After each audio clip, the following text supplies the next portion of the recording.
Hey guys, tatlong version po ng Nubia Neo 3. Ito po guys ang Nubia Neo 3 4G na merong 7,999 na SRP sa may 8128 na version. Ito naman po guys ang Nubia Neo 3 5G na merong 10,000 naman na SRP sa may 8256 na version. Ito naman po guys ang Nubia Neo 3 GT na merong 13,000 na SRP sa may 12256 na version. Yan po guys yung tatlong version ng Nubia Neo 3. And for this video, tingnan natin kung alin bang perfect para sa inyo sa tatlong version po na yan ng Nubia Neo 3 po ngayon. Silang tatlo po guys is meron pong 6,000 mAh siya battery. Pero ito pong dalawang smartphone na to is meron lang po silang 33 watts charger na kasama rito. Pero kahit pa paano guys yung kanilang charger na kasama, I mean yung cable po nila, is parehas po na Type-C yung dulo po ng charger. Yan po siya guys. Then yung kay GT version naman, same din po siya guys sa Type-C to Type-C, yung charger po na kasama niya. I mean yung cable ulit. Yan, meron po siyang 80 watts sa charger dito. Kaya kung sa charger po tayo magbe-base, syempre pinakamataas po ito, itong si GT version, pagdating po sa may charger nila. Pero syempre masyado pa pong maaga para mag-decide po tayo para lang po sa mga charger nila. Pinakamaganda po kung makikita natin yung pinaka-thermal po ng tatlong smartphone na yan. Saka po kung sino po yung pinakamatagal malobat sa kanila. Dahil pare-pares nga po sila na meron 6,000 mAh siya battery. At magugulat kayo dito guys.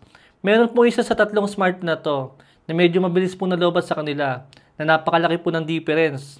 Kahit po na same lang po sila ng 6,000 mAh siya battery. Dagdag ko na nga rin po pala, yan pong tatlong smartphone na yan, isupported po sila ng bypass charging na. Dito guys sa may shoulder trigger button ng tatlong smartphone na yan, medyo mas maganda po ito kay GT version. Dahil mas nakakapa po natin, ito na kay GT version. Dahil nga medyo nakalubog po siya. Dito sa may back design po nila, syempre naiba po yung kay GT version dyan. Even dito sa mga ilong nila sa may likod, mas maganda po para sa akin yung kay GT version, compare po kay 4G at kay 5G na version dyan. Nakamat finish po ito si GT version, kung papansin po natin is hindi po siya fingerprint magnet. Compare po sa dalawang smartphone na yan, na masyado po silang dikitin ng dumi at dikitin po ng fingerprint. Kaya kung sakali man po guys, mahalaga sa inyong design. Syempre itong si GT version pa rin po ang pinakamaganda sa kanilang tatlo. Sa display naman is meron po siyang IPS LCD display na meron 120Hz refresh rate. Si 4G version at ang 5G version. Habang naka-AMOLED display naman, si GT version. Yan po isa sa pinakamalaki lamang ng GT version compare po sa may 4G sa kay 5G.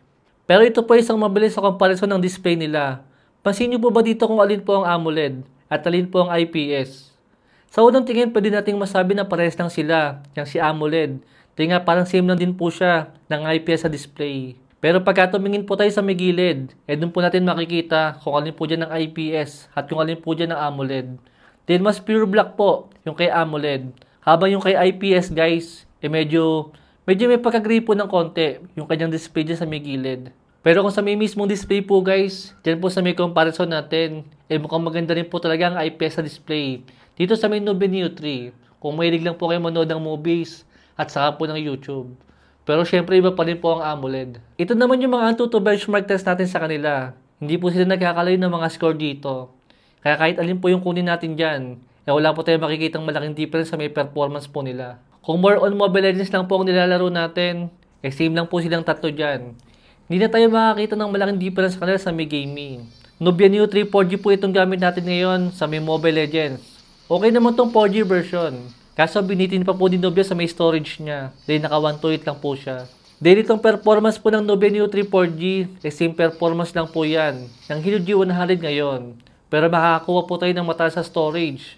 Sa ibang smartphone po, na merong Helio G99 na processor. Pero syempre, mga wala pong trigger button yon. Tulad po ng Redmi Note 14 4G. Nasa around 7,000 to 8,000 po siya. Pero naka-AMOLED yun guys. Pero naka Helio G99 din.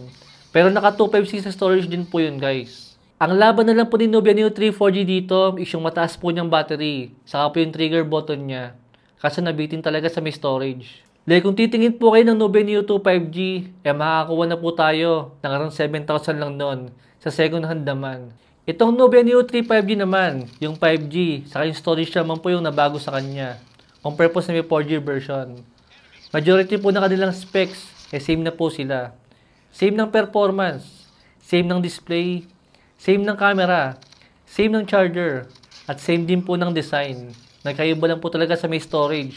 saka po sa may 5G. Kaya itong Call of Duty Mobile, same pa rin po yun ng tatlong smartphone na yan. At gameplay naman to guys, ng Nubia Neo 3 5G. Nag-test din po pala ako ng battery drain test sa kanilang tatlo dyan. At ito po yung naging resulta nila. Si Nubia Neo 3 GT, ang unang nalobat po sa kanila, daw umabot lang po siya ng 12 hours. Mula sa 100% hanggang 20%. Then dikit naman po itong si 4G at 5G pagdating po sa may battery nila. Umabot po silang parehas ng 16 hours mahigit. Pero si Nubia Neo 3 5G ang pinakamatagal po nalobat sa kanila.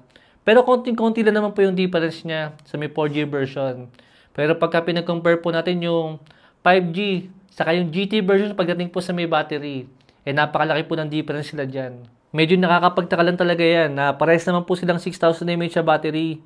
Pero mas mabilis po nalobat yung GT version compare po sa may 4G sa kay 5G. Till 4 hours din po yung difference nila sa may battery life nung sinubukan ko po yan. I think isang malaking factor po dito is yung mas malakas po yung GPU ng GT version. Then naka-quad core po siya at mas malakas po yan sa may battery. Habang naka-dual core lang po yung 4G saka yung 5G. Sa ngayon po talaga kung anong games ang gusto natin laruin sa may GT version, kaya rin po yan ng 4G saka ng 5G version. Ang makukuha lang po natin na additional specs sa may GT version is yung mas magandang display at mas mabilis sa charger at yung mas magandang design. Pero kung usapang performance, halos wala po tayong makikita pinagkaiba sa kanila. Gameplay naman to guys ang GT version dito sa may solo leveling. At kahit alin po sa tatlong smartphone na yan ang piliin natin, alam nyo na po ang sagot. Then same lang naman po sila ng performance. Nag-test din po pala ako ng thermal sa tatlong smartphone po na yan. Ito po yung kinalabasan po nila. Pakita ko po sa inyo yung mabilis sa resulta nila guys. Kung sino po yung pinakamainit or kung meron bang uminin sa kanilang tatlo dyan.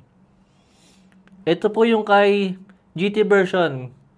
Mula 33 degrees Celsius is naging 41 degrees Celsius po siya. Yan po yung naging temperature niya.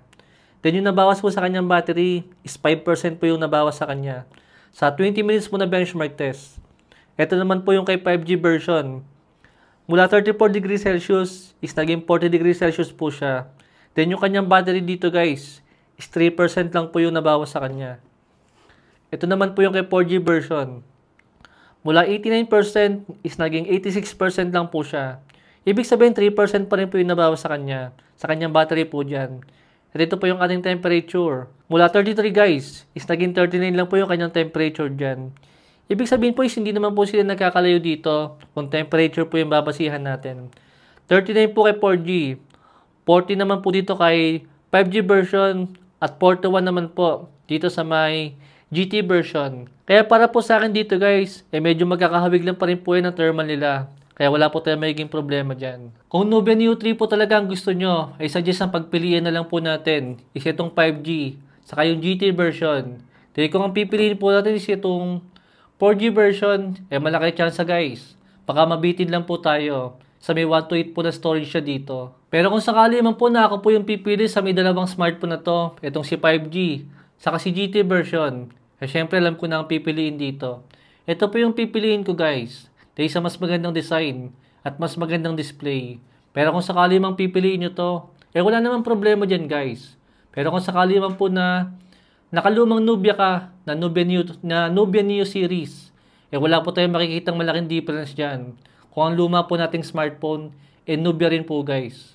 Pero kung sakali nga po guys na first time buyer ka at gusto mo ng smartphone talaga na to, ito na po yung piliin natin. Dahil sa mas magandang display po niya, at mas mabilis sa charger din. At yan lang naman po guys, kung Nubia po talaga ang gusto natin. Dahil kung sakali man pong open-minded ka pa sa ibang smartphone brands, sa kulang 13,000 to 8,000 na mga SRP, malaki chance guys. Hindi po ito yung mga sulit ng smartphone na makukuha po natin ngayon.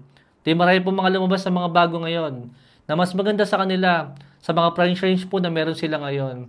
Mula 8,000 to 13,000. I suggest po guys, tumingin po muna tayo ng ibang smartphone pa. Dahil kung gaming lang po ang pag-uusapan, napakarami pong smartphone na mas maganda po sa kanila. Sadyang meron lang po talaga silang trigger button, saka naka 6,000 mAh po yung kanilang mga battery.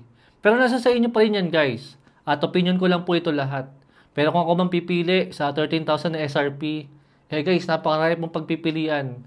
Tulad po na nasa likod ko, yung Common 40 series, saka po yung Note 50 series. Doon guys, baka sakaling makapili po tayo na mas magandang smartphone. Compare po dito sa mga Nubia Neo 3 ngayon, na halos same performance lang po siya. Pero kung Nubia po talaga ang gusto nyo, wala namang problema. I suggest ito na lang po yung kunin nyo. Yun muna guys. Thanks for watching.